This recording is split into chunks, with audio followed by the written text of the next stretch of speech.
Trading का सबसे famous तरीका है ब्रेकआउट को ट्रेड करना। लेकिन आप ट्रेडर है तो आपको पता होगा कि इस ब्रेकआउट ट्रेडिंग के चक्कर में सबसे ज्यादा लॉस और सबसे ज्यादा धोखा होता है, क्योंकि चार्ट पर 90% ब्रेकआउट या ब्रेकडाउन फेक होते हैं।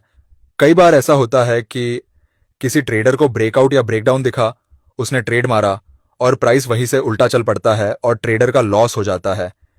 इसमें उस ट्रेडर का एनालिसिस तो सही था, लेकिन वो ब्रेकआउट ही फेक निकला। इसी वजह से ट्रेडर को नुकसान उठाना पड़ता है। इसीलिए आज के इस वीडियो में जानेंगे ब्रेकआउट और ब्रेकडाउन क्या होता है, फेक ब्रेकआउट को कैसे पहचान सकते हैं और सबसे जरूरी फेक ब्रेकआउट से कैसे बच सकते हैं। इस चार्ट को ध्यान से देखिए। इस चार्ट पर आपको अपनी एक गलती देखने को मिलेगी। देखिए, एक फेक या रियल ब्रेकआउट या ब्रेकडाउन को ट्रेड करने से पहले हमें सही लेवल्स ड्रा करना आना चाहिए। आप में से कई ट्रेडर्स लेवल्स को मार्क करते टाइम सिर्फ कैंडल की बॉडी के हाई या लो से लगते हुए एक लाइन बना देते हैं, जबकि आपको एक जेन्युइन लेवल मार्क करने के लिए एक रेक्टेंगल बॉक्स का यूज करना कंपलसरी है। यहां पर नजर डालिए। अगर आपने इस लेवल को मार्क करने के लिए एक लाइन का यूज किया होता तो आप इस कैंडल को देखकर एक ब्रेकडाउन मान बैठते, जबकि अगर आप इस जगह एक रेक्टेंगल का यूज करते तो आपको पिक्चर क्लियर हो जाती। अब आपको समझ आ गया होगा कि एक लाइन और रेक्टेंगल का आपके चार्ट पर क्या रोल होता है। अब हम ब्रेकआउट या ब्रेकडाउन को ना समझकर सीधा फेक ब्रेकआउट को समझते हैं। इस चार्ट को ध्यान से देखिए। यहां पर एक हाई वॉल्यूम कैंडल से मार्केट ने ब्रेकआउट किया है। ज्यादातर 90% ट्रेडर्स को यह बताया जाता है कि प्राइस जब एक हाई वॉल्यूम ग्रीन कैंडल से ब्रेकआउट या ब्रेकडाउन करता है तो असली ब्रेकआउट हो सकता है। लेकिन इसके पीछे की साइकोलॉजी और कंडीशन शायद ही ज्यादा ट्रेडर जानते हैं। यहां पर एक हाई वॉल्यूम ग्रीन कैंडल ने ब्रेकआउट तो किया है, लेकिन अगर आप इस लेवल को ध्यान से देखोगे तो इस कैंडल की 90% से ज्यादा बॉडी लेवल के नीचे रह गई है। इस कैंडल की सिर्फ 10% बॉडी ने ही इस लेवल को ब्रेक किया है। अब इस कैंडल के पीछे की साइकोलॉजी को समझते हैं। आपको शायद स्मार्ट मनी कॉन्सेप्ट तो अच्छे से आता होगा। स्मार्ट मनी कॉन्सेप्ट के हिसाब से इतनी बड़ी कैंडल सिर्फ इंस्टीट्यूशंस ही बना सकते हैं। असल में इस कैंडल की 10% बॉडी का इस लेवल को ब्रेकआउट करना यह भी हो सकता है कि स्मार्ट मनी ने इन स्विंग की लिक्विडिटी स्वीप करने के लिए हल्का सा कैंडल को लेवल के ऊपर क्लोज किया हो। अब इस कैंडल में स्मार्ट मनी ने एक तीर से दो निशाने लगाए, पहला जिससे यहां की लिक्विडिटी स्वीप की और दूसरी इस कैंडल से हल्का सा ब्रेकआउट दिखाकर बाइंग क्रिएट की, जिससे 90% ट्रेडर्स इसे रियल ब्रेकआउट मानकर यहां बाय करना शुरू करेंगे, जिससे स्मार्ट मनी को यहां से मार्केट को नीचे ले जाने के लिए सेल साइड लिक्विडिटी मिल गई है। तो जब भी आपको ब्रेकआउट वाली कैंडल की बॉडी लेवल के ऊपर कम निकली हुई तो हो सकता है स्मार्ट मनी के द्वारा फेक ब्रेकआउट क्रिएट किया गया हो। असली ब्रेकआउट में लेवल के ऊपर कितनी बॉडी क्लोज होने से ब्रेकआउट या ब्रेकडाउन असली हो सकता है, यह जानने से पहले इस चार्ट को ध्यान से देखिए। मार्केट ने तीसरी बार में एक रेड कैंडल से इस लेवल को ब्रेक किया है, तो हम इस लेवल को पहले स्विंग से लगते हुए दूसरे स्विंग की जो विक है उससे लगते हुए एक रेक्टेंगल बनाएंगे, जो एकदम सही तरीका होता है लेवल को डिफाइन करने का। इस कैंडल को देखिए। इस कैंडल ने अपनी बॉडी लेवल से करीब 60% नीचे क्लोज की है। क्या इसे एक असली ब्रेकडाउन मान सकते हैं? नहीं। अगर आप इस कैंडल के नीचे वाली विक को देखेंगे, यहां पर प्राइस ने रिजेक्शन किया है। इसका मतलब या तो सेलर्स ने यहां पर प्रॉफिट बुकिंग की है, जिस वजह से इस कैंडल में विक बनी है, या फिर इस जोन पर बायर्स बहुत मजबूत है, जिसकी वजह से प्राइस रिजेक्ट हुआ है। इस कैंडल में भी स्मार्ट मनी ने इनइक्वल स्विंग लो की लिक्विडिटी स्वीप की है, साथ ही यहां पर एक फेक ब्रेकडाउन दिखाकर सेलर्स को इनवाइट किया है। अब आते हैं सबसे जरूरी पॉइंट पर, असली ब्रेकआउट कैसे दिख सकता है। इस चार्ट को देखिए।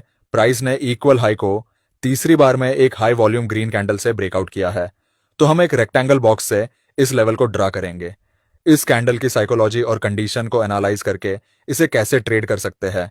अगर आप इस कैंडल को ध्यान से देखेंगे, इस कैंडल की बॉडी लेवल से करीब 60 या 70% ऊपर क्लोज हुई है। ये तो हो गई कंडीशन।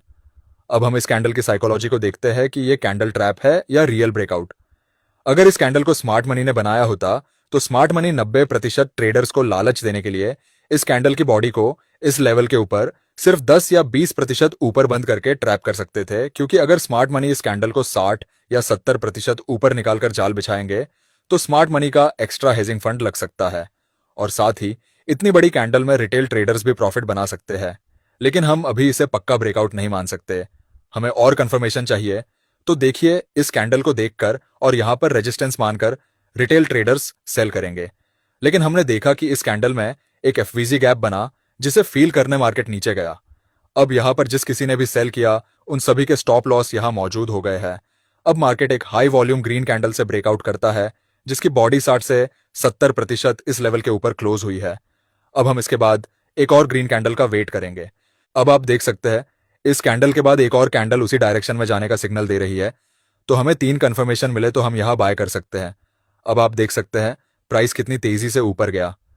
मार्केट किसी ब्रेकआउट को रिटेस्ट करेगा या नहीं, ये कैसे पता कर सकते हैं? ये जानने से पहले एक और एग्जाम्पल देख लेते हैं। इस चार्ट को ध्यान से देखिए। मार्केट ने तीसरी बार में इस इक्वल स्विंग लो को नीचे की ओर ब्रेक किया है, तो हम यहां एक रेक्टेंगल बॉक्स मार्क करेंगे। ब्रेकडाउन वाली कैंडल इस लेवल से 60 या 70% नीचे क्लोज हुई है। अब आप ध्यान से देखोगे तो इस कैंडल में बायर्स और सेलर्स के बीच जमकर लड़ाई हुई थी, जिसका नतीजा कुछ भी नहीं निकला और कैंडल की बॉडी के दोनों साइड लंबी लंबी विक बनी है और बीच में कैंडल की बहुत छोटी सी बॉडी बची है। माना यह जाता है जब भी ऐसी कैंडल चार्ट पर बने तो उस कैंडल का हाई और लो मार्क करके वेट करें और जिस ओर प्राइस ब्रेकआउट दे उस ओर ट्रेड प्लान कर सकते हैं। अब आप देखेंगे प्राइस ने इस कैंडल के लो को ब्रेक किया और साथ ही इस इंपॉर्टेंट लेवल का भी ब्रेकडाउन हो चुका है। हमें 2 कंफर्मेशन मिल चुके हैं, तो हम यहां सेल साइड ट्रेड प्लान कर सकते हैं। अब आप देख सकते हैं प्राइस कितनी बड़ी कैंडल बनाकर नीचे गिर गया। अब आप पहले से कैसे पता कर सकते हैं कि मार्केट किसी भी ब्रेकआउट या ब्रेकडाउन को रिटेस्ट कर सकता है या नहीं? इस चार्ट को ध्यान से देखिए। यहां पर ब्रेकआउट हुआ है। अगर आपको पता करना है कि प्राइस यहां से डायरेक्ट ऊपर जा सकता है या रिटेस्ट करके फिर ऊपर जा सकता है, इसके लिए आपको एक वॉल्यूम का इंडिकेटर अपने चार्ट पर लगाना है और देखना है जिस जगह ब्रेकआउट हुआ है तो उसका वॉल्यूम ज्यादा बढ़ रहा है या कम हो रहा है। अगर वॉल्यूम ब्रेकआउट के साथ बढ़ता है तो रिटेस्ट होने के चांस कम हो सकते हैं, और अगर ब्रेकआउट के बाद वॉल्यूम धीरे धीरे नीचे गिरने लगे तो समझ जाना कि मार्केट रिटेस्ट करने नीचे आ सकता है। अब अगर आपको प्राइस एक्शन के साथ साथ किसी इंडिकेटर की मदद से ब्रेकआउट असली है या नकली ये जानना है तो आप आरएसआई इंडिकेटर का यूज कर सकते हैं। इस चार्ट को ध्यान से देखिए। प्राइस ने इस जगह ब्रेकआउट किया है। अब इस कैंडल की बॉडी को देखिए जो लेवल के ऊपर बहुत कम क्लोज हुई है, और साथ ही जब हम चार्ट पर आरएसआई इंडिकेटर को लगाकर देखते हैं तो प्राइस ओवरबोट जोन में पहुंच चुका है, जिस वजह से यह एक फेक ब्रेकआउट हो सकता है। अब आप देख सकते हैं थोड़ा ऊपर जाकर प्राइस कितनी तेजी से नीचे आया है। दोस्तों, मैं आपको एक बात साफ बता दूं, ब्रेकआउट ट्रेडिंग वही लोग जीतते हैं जो शोर नहीं, सिर्फ प्राइस को सुनते हैं। अगर आज की ये स्ट्रैटेजी आपको समझ आई है तो एक काम कीजिए, कमेंट में लिखिए आई ट्रेड विद लॉजिक, क्योंकि ये कमेंट सिर्फ वर्ड्स नहीं, ये आपकी कमिटमेंट है कि आप अब से बिना सोचे समझे ट्रेड्स नहीं लोगे।